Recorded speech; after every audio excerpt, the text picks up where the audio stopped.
it's embarrassing to have you join me this way this weekend. A little advice from Pastor Randy, a little public service announcement here. If you ever get pulled over by a police officer, you're to put your window down, put your hands at the 10 o'clock and 2 o'clock position, so when the officer comes to the door, they'll be able to see your hands. And then also anything they say to you, say, yes, officer, and no, officer.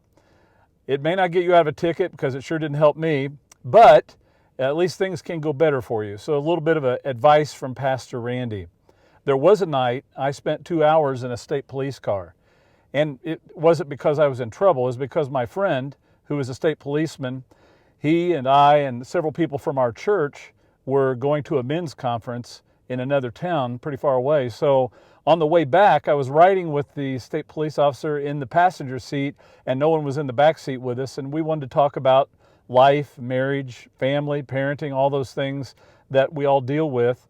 And as we were driving down the road, it was kind of like we were leading a funeral procession on our side of the interstate, because cars would come up and they would look like they're going to pass us, and they'd see he's a state policeman, and they'd pull in behind us and follow in suit with us and follow us the rest of the way.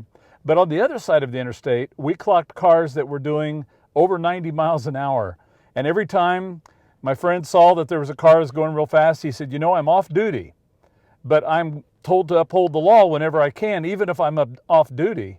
And so he would take his spotlight and shine it across the road on the other side of the interstate, or he would turn on his red and blue lights. And it was kind of interesting. You'd see those brake lights where the driver is going real fast and he realizes there's a policeman on the other side of the interstate. They pump the brakes and they would slow down immediately. And my friend said, what else do you do?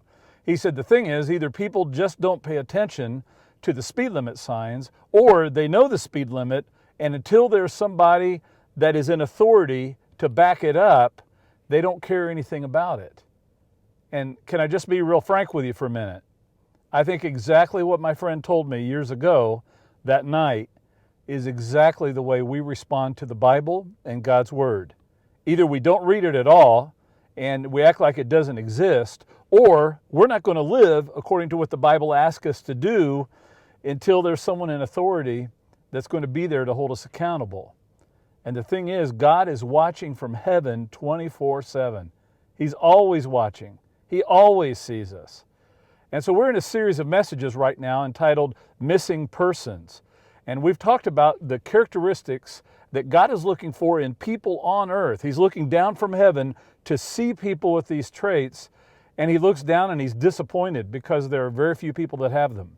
And this week, we're talking about missing persons, people who tremble.